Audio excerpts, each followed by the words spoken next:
everything we find in Chazal has to be taken seriously, not always literally. So it says that all the festivals will disappear except for Purim. Now, literally, does that mean we're not going to celebrate Pesach when Mashiach comes? No, can't be. One of the Yud Gimel Ikarim, one of the 13 principles of Emunah, is that Torah is not going to change.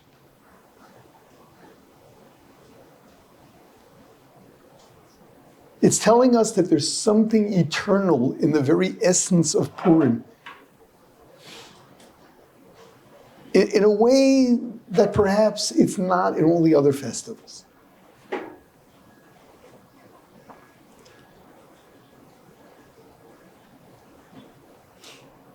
Pesach, that was the creation of the Jewish people. The miracles, the plagues, the splitting of the sea.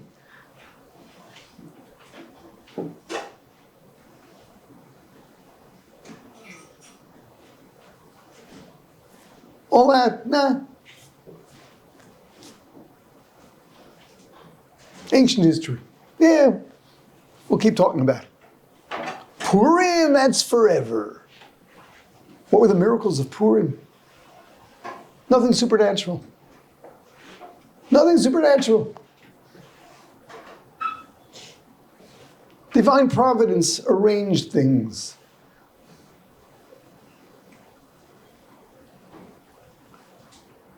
Why is that more forever than the miracles of Pesach? Shavuos, the revelation. Sukkot, 40 years in the wilderness, living miraculously, bread from heaven, water from a rock. No, Purim's forever. Purim's forever. What are those eternal qualities of Purim that Chazal are telling us the other festivals don't have?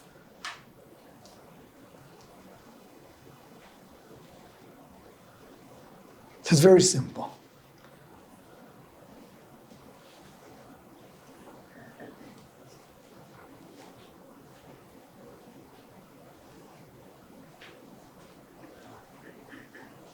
I know couples spend a fortune on wedding albums.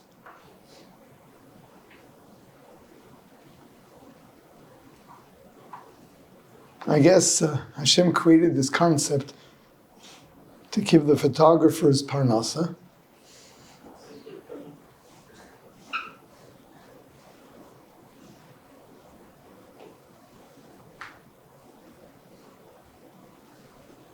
Ah, the wedding, spectacular.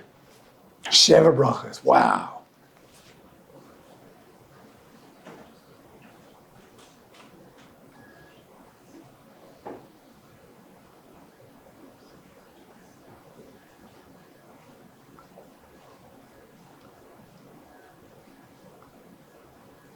Then you see there's the 50th wedding anniversary.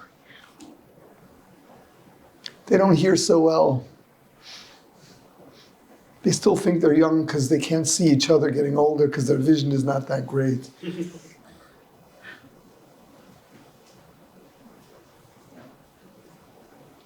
What's more meaningful? What's more meaningful? Let's be honest. The fanfare at the beginning? That's all fantasy.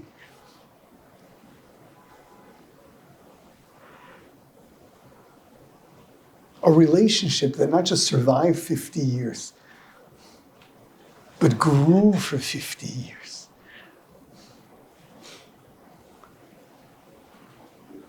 They're not doing anything spectacular anymore.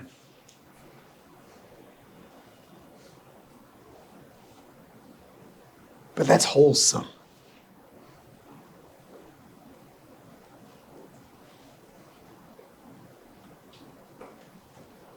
Purim wasn't about the fanfare and the open miracles.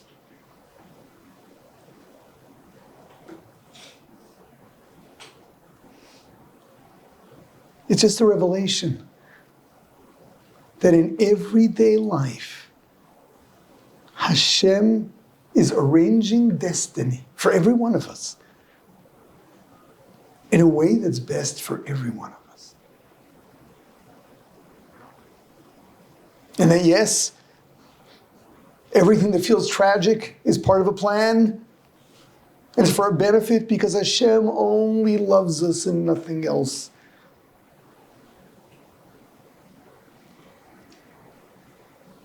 That's forever.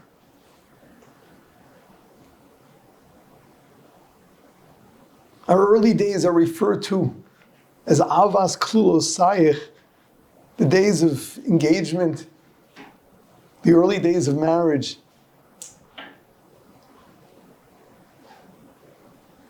Yeah, that's Pesach and Shavuos and Sukkot. Purim is that Hashem never let go of us. Purim, remember, took place during the exile. It was between the two temples. Gemara brings the pasuk, "V'afkam zos piyosam eretz aveim, lo ma'astim, lo galtam l'chalosam." Even though Hashem sent us to strange lands, we've been refugees. He threw us out of the house. He was there for us. No, the miracles weren't spectacular. But they were. Because Hashem sees to it. In terms of the Jewish people globally, in terms of every Jew. Hashem sees to it that we get just the right experiences at the right times. We have to be shaken up at times. We have to feel pain at times. But at the end of the day, we're headed in a direction of being greater people, closer to Him. Everything is aimed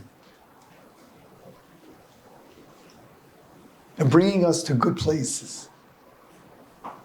Hashem only loves us all the time. That's the love of the 50th anniversary. Not the fantasies of the newlyweds.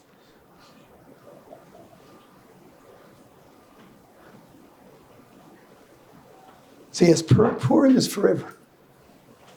What it's about is forever.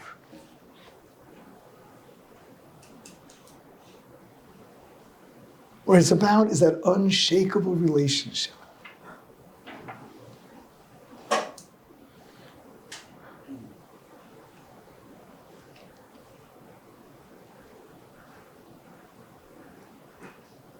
I'm making Purim sound a little too sober, huh? No, we are crazy about this relationship.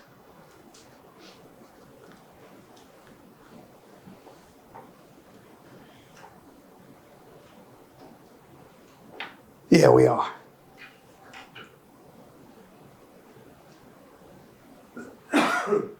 What Hashem revealed to us in Purim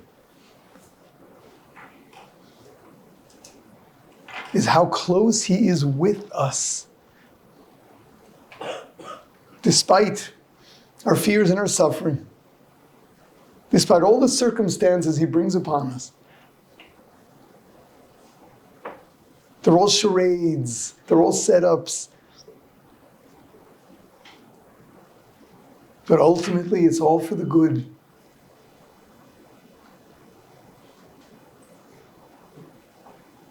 And we are crazy about our relationship with Hashem.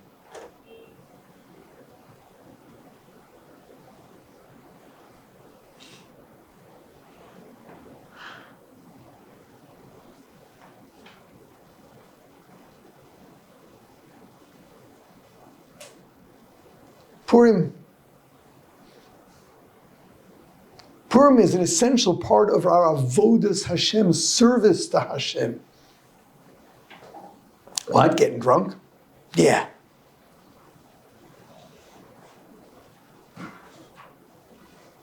No, we're not drunk like the people rolling in the streets.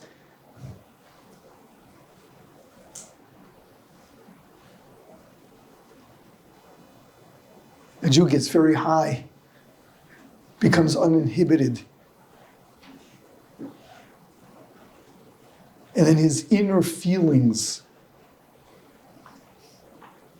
that he normally keeps to himself become public. And our feelings are such of an intense relationship with Hashem.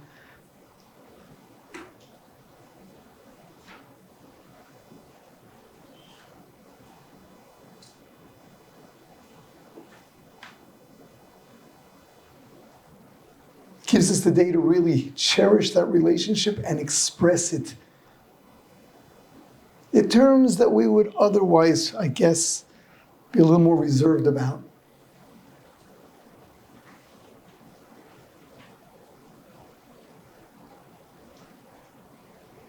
You know, it's not that Jews need a day off, so let us get drunk like everybody else once a year.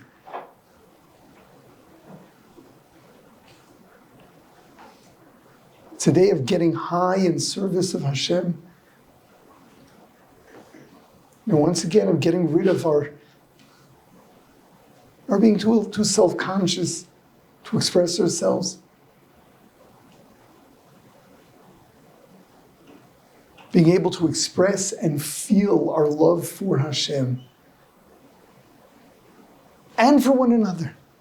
For Klal Yisrael. For being part of this special nation that Hashem manipulates destiny for.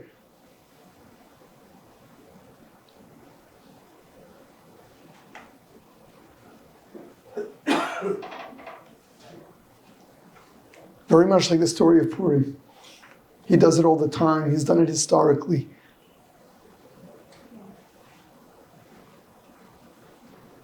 Today, more than ever, it's so clear. All of world events revolve around the Jews.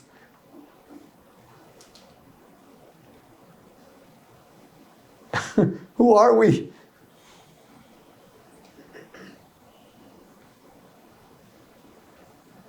This relatively small group of people.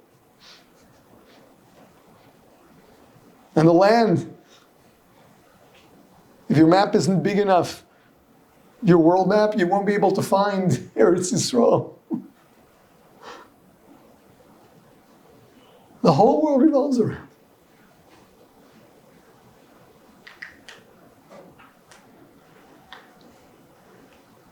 Oh, we're special. We have a relationship with Hashem like nobody else. And He makes it clear to all of humanity. And we have to feel like family because we are. Purim is a day of Avas Hashem. And true Avas Reim, loving one another. Mishloach Manas, Matanas Levionim.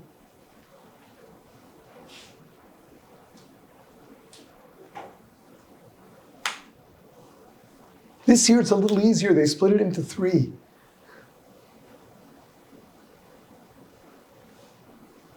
We have 3 days to digest. It begins with the Megillah, the story.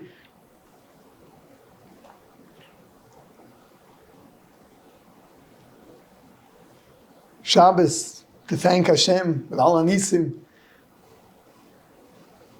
And then Sunday to express our joy. Our love of Hashem and our love for one another.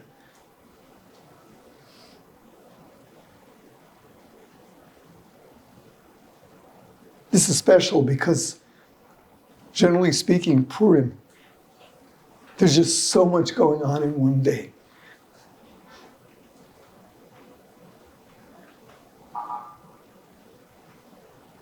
To deal with all of the mitzvahs, the logistics, friends. See to it that you're connecting. Could be overwhelming. A year like this, we're privileged. They made a special arrangement for Yerushalayim. Yerushalayim doesn't even fit into the criteria for Shushan Purim.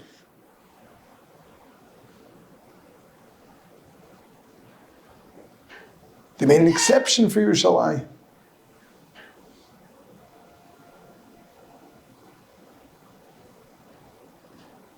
Walled cities from the days of Yehoshua. Not just the walled cities in the days of Shushan. So much so that then Shushan was excluded. So,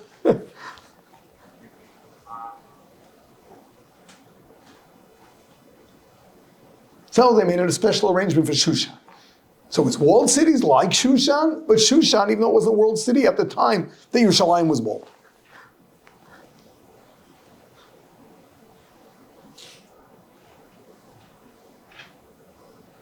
It's clear Yerushalayim is just not just in honor of Yerushalayim. This is a place that every so often they gave us the opportunity to be able to split it up over 3 days. We look at it as 3 days of Purim. Purim for Megillah Matanos Avyonim, Purim for our thanking Hashem, and Purim for the joy and Mishloach Manas.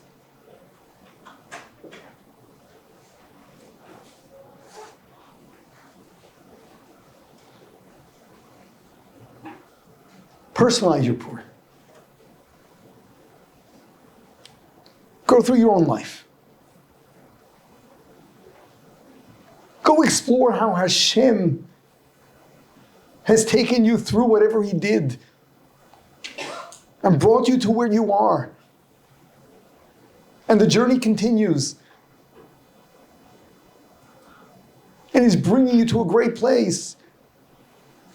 Despite the challenges and the hardship.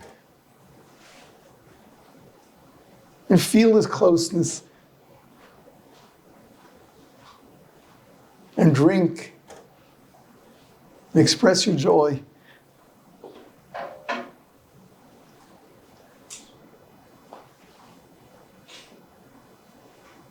It's not a day of craziness. It's really a day of closeness.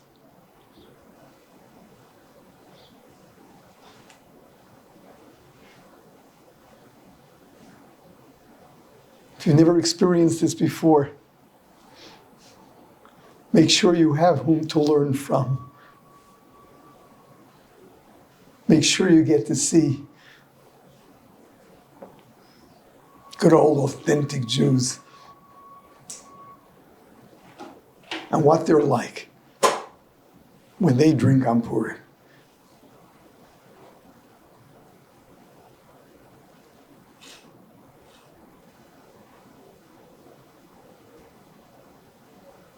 Drunkards are violent. They're insensitive. The Jew on Purim is happy.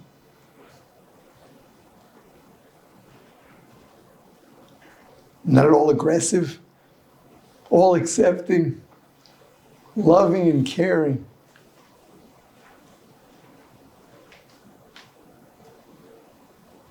And above all, expressing his love for the Creator.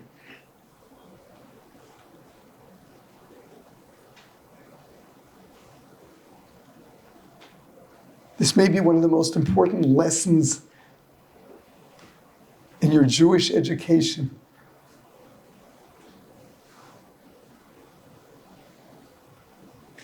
Studying Torah is simple. Yeah, it takes a discipline, but it's simple. Jews love wisdom. Prayer, at least we understand what we're supposed to be doing.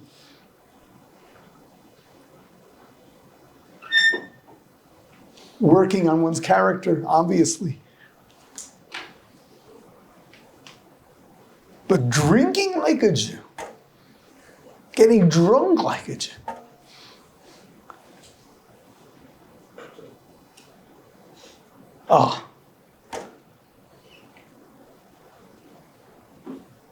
that's on a much higher level. That's so much more complex.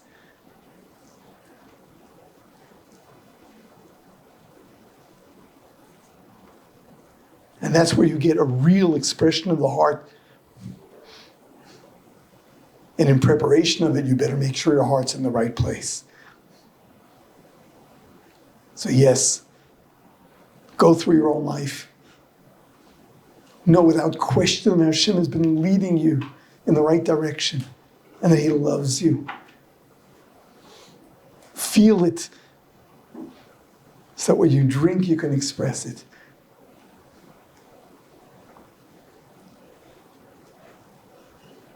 Then you'll have a meaningful Purim. A Purim of growth. A Purim that really brings you up a bunch of notches.